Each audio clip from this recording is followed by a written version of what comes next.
Sir Balakot strike की बात करते हैं, मतलब 1971 के बाद पहली बार हुआ कि अंतर्राष्ट्रीय सीमा को पार करके हमने पाकिस्तान की सीमा के भीतर जो है बॉम्बिंग की। ब्रीफ क्या था आपको? देखो, Balakot mission as such is not yet declassified, ठीक है।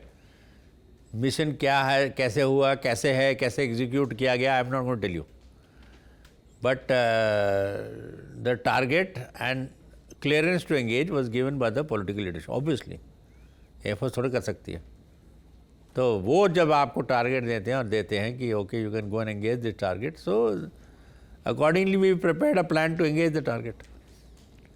और जो लोकेशन का नहीं, वो तो सब इंटेलिजेंस एजेंसी ने देते हैं। बालाकोट को ही चुनना है, ये इंटेलिजेंस से आया था? दे टेल यू ना, डिपेंड्स कि जैसे मोहम्मद को अटैक करना, किसको करना है। नहीं, बट वो प्रिसाइज लोकेशन की हमें एग्जैक्ट फोटो सैटेलाइट इमेज में तो यू कैन इंटेलिजेंस की ओर से आया। Satellite images are there, so you know exactly. Not only that, you also know कि किस बिल्डिंग में मदरसा है, बच्चे पढ़ रहे हैं, किस बिल्डिंग में टेररिस्ट ट्रेनिंग कर रहे हैं, किस बिल्डिंग में उनकी वेपन ट्रेनिंग हो रही है। तो जो भी आपको एयरफोर्स ने दिखाया है फोटोज़ की, इसको हमने एंगेज किया है, those are the building with has the terrorist in it. एक मॉस्क है जो आफ्टर द होल थिंग, वो जितने प्रेस को ले गया, इंटरनेशनल प्रेस को पाकिस्तान ले गया मॉस्क पे, हमने मॉस्क को क्यों मारना? वहाँ पे हमने क्या करना? ओके, हमने तो सोते हुए को मार रहा है ना। मॉस्क में तो तभी होगा जब नमाज पढ़ने जाएंगे। And plus it serve no purpose, we don't do such things. Strategy के पॉइंट ऑफ व्यू से, जैसे ये इसमें बहुत ब्रेन जाता होगा ये तय करने में, तैयार करने में कि हम किस तरह के वेपन्स तैयार करें। पाकिस्तान के पास भी अपना एक डिफेंस मैकेनिज्म है कि हम उनके रडार्स को और उनसे हम बच करके that is how the plan was in Balakot. Now how it was exactly executed, I will not tell you, but it was, what I am trying to tell you, it was a total success in the sense that उनका nearest aircraft को 150-200 kilometre दूर था, they didn't even know।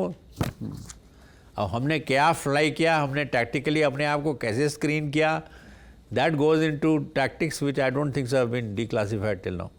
Media ने तो sir report किया है, वैसे media का रिपोर्ट में मैं उसको एंडोर्स थोड़े करूँगा। अगर मैं एंडोर्स कर गया तो that what is the point of saying. Media तो रिपोर्ट करती है, पर आप ये नहीं बताएंगे कि कौन से जहाज हमने इस्तेमाल किए? नहीं, वो तो पता है, बिकॉज वो तो हमने अवार्ड दे दिया ना उनको जी। मिराज 2000 वाला है, all they have got award that time. वायुसेना में गैलेंट्री वगैरह मिला है। हाँ, गैलेंट्री मिला है, तो उसमें तो देयर नो डाउट। हाँ, अब इसमें 2-3 बातें मैं करना चाहता हूँ और ये बहुत सही मौका है कि आप हमारे सामने इन पर बात कर सकें। जैसे इसमें 2-3 उस समय आपको याद होगा जब हमने ये स्ट्राइक्स की, तो हमारे यहाँ के कुछ पॉलिटिकल लीडर्स की ओर से जो अपोजिशन में थे उस समय, और कुछ इंटरनेशनल इन्वेस्टिगेटर्स की ओर से या सैटेलाइट इमेजेस के थ्रू ये क्लेम किया गया कि साहब कोई वेरीफाइबल एविडेंस नहीं है कि हमारा I agree with you. तो there people raised a lot of points. I agree with you. तो अब जैसे नाउ बाद में ये हुआ कि नहीं, हमने आपको पता नहीं है हमने किस तरह के वेपन्स यूज़ किए।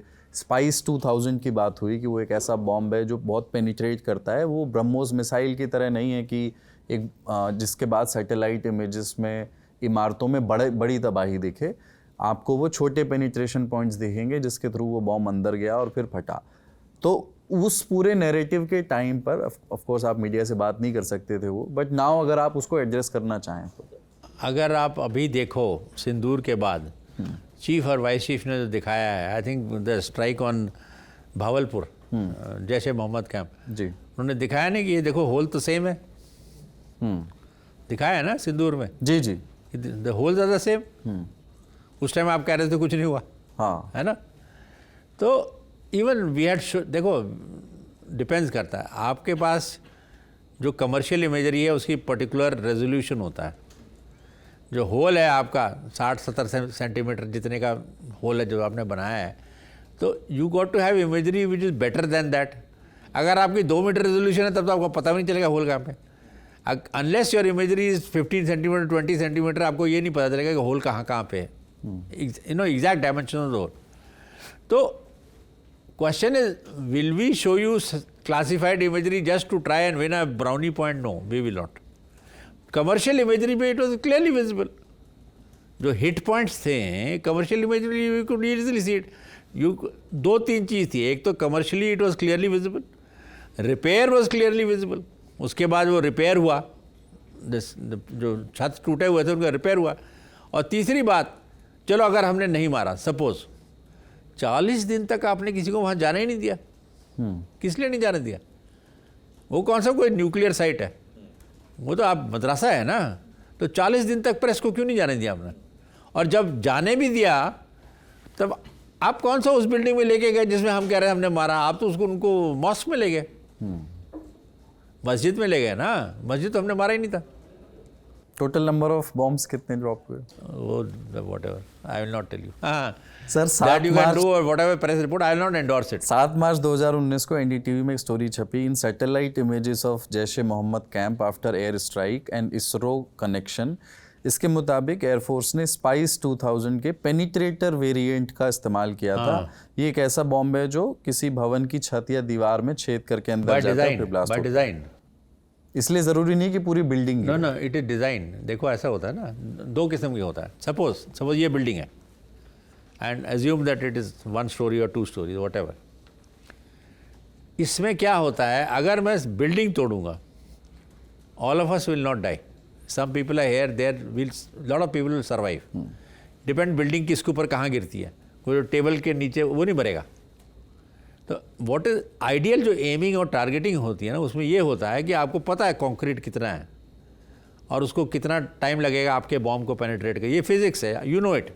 बॉम्ब की वेलोसिटी पता है, तो कंक्रीट किस स्ट्रेंथ का कंक्रीट है, 5000 PSI कितना है, तो कितने से, तो आप फ्यूज़ अकॉर्डिंगली सेट करते हो।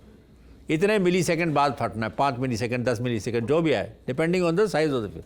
20 मिली सेकेंड अगर ज़्यादा मोटा है, तो bomb is suppose to come inside that building, penetrate करके यहाँ पे शार्पनेल के साथ एक्सप्लोड करेगा, जिसको कहते हैं हम चार्ज टू वेट रेशियो जैसे कहते हैं।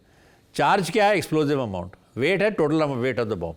अगर आप स्पाइस 2000 का चार्ज टू वेट रेशियो देखो तो चार्ज बहुत कम है, okay, because it is meant to kill inside. और जो जैसे आपने फैक्ट्री तोड़नी है, then you don't take such bombs, you take different bombs. You take blast fragmentation bombs which go and with the blast effect break the whole factory. Okay, so it depends. So हमारा देखो ये जो plan था of Balakot वाला anti terrorist strike, बहुत सालों से तैयार था। It not necessary Balakot, it could be in Muzaffarabad. Many of those targets are very close to civilian targets. You can't drop a weapon in which you kill civilian, बच्चे मार दिए, ये कर दिए. So they were very precise weapons and they were meant to kill people. And proof of the pudding कहते हैं ना, what is the proof of the pudding? Proof of the pudding is eating it. तो proof of the pudding क्या है? Okay, एक तो किसी को लेके नहीं गए. दूसरी बात, इंडियन इलेक्शन हो गए, कोई टेररिस्ट अटैक हुआ? Not one terrorist attack. Article 370 हट गया. इतनी बड़ी बात हो गई जो पाकिस्तान में कहते हैं अभी इंडिया ने एनेक्स कर दिया, इतना हल्ला हुआ उनके. कोई टेररिस्ट अटैक हुआ? नहीं हुआ. क्यों नहीं हुआ? क्योंकि उनको बालाकोट का थप्पड़ मिला हुआ था. पर फिर पहलगाम हुआ और 5 साल बाद, इनफैक्ट नॉट 5, 2025 6 साल बाद हुआ. 6 साल तक तो आपको पीस मिली ना. क्यों चुप करके बैठे हुए थे वो? ओके, जैसे बच्चा है, आप नॉटी होता है, आप उसको एक थप्पड़ मारते हो तो काफ़ी थोड़ी देर तक चुप रहता फिर आफ्टर सम टाइम वो फिर नॉटी होता था, again you hit him with थप्पड़.